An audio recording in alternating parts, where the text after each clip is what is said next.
கர்த்தருக்கு பிரியமானவர்களை ஏசப்பா அவங்கள ரொம்ப நேசிக்கிறாங்க. இன்றைக்கு நமக்குரிய வார்த்தை, இதோ நான் சகலத்தையும் புதிதாக்குகிறேன். வெளிப்படுத்துதல் 21 அதிகாரம் 5 இன்றைக்கு ஆண்டவர் நமக்கு கொடுக்கிறதான ஒரு நல்ல வார்த்தை என்ன அப்படின்னா, இதோ நான் சகலத்தையும் அப்படின்னா, சகலம் அப்படின்னா இதுக்கு முன்னாடி உள்ள வசனத்தில் போட்டிருக்கு, தேவன் எங்கே இருக்கிறாருன்னா மனுஷரிடத்தில் வாசம் பண்ணுகிறாராம். அப்போ மனுஷர் யாரோட இருப்பாங்க அப்படின்னா தேவனோடு இருப்பாங்க.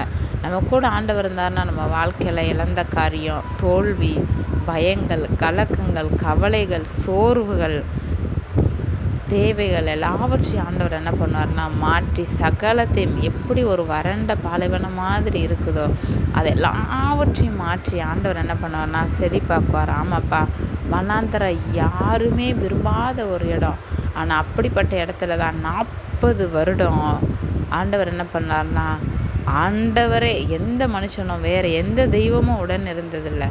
ஆண்டவரே, அந்த இஸ்ரவேல் ஜனங்கள் எத்தனையோ லட்சம், புருஷர்கள் மாத்திரம் 6 லட்சம் பேர் இருப்பாங்க.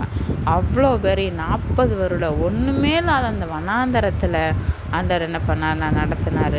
இதை கேட்டுக்கொண்டு இருக்கிற உங்களோட வாழ்க்கையில் ஒருவேளை வனாந்தரம் மாதிரி எல்லாமே பழமையாக போய் எல்லாமே அழிஞ்சு எல்லாமே உங்கள் பலவீனம் மங்கி நீங்கள் நான் ஒரு காலத்தில் இப்படி இருந்தேன், ஆனால் இப்போ இப்படி சோர்ந்து போயிட்டேனேன்னு சொல்லி ஏதோ ஒரு காரியத்தை குறித்து நெடுநாளாக நீங்கள் சோர்வடைஞ்சு கொண்டு இருக்கலாம். ஆனால் ஆண்டவர் சொல்கிறாரு, என்ன பயமாக இருந்தாலும் சரி, அதை என்ன பண்ணுவேன்னா நான் மாற்றி சகலத்தையும் புதிதாக்குறேன். அதுக்கு நம்ம செய்ய வேண்டிய காரியம் ஒன்றே ஒன்று, நம்ம ஆண்டவரோடு இருக்கணும், ஆண்டவர் நம்ம கூட இருக்கணும். இந்த 2 காரியம் மாத்திரம் நம்ம வாழ்க்கையில் இருந்தால் போதும்.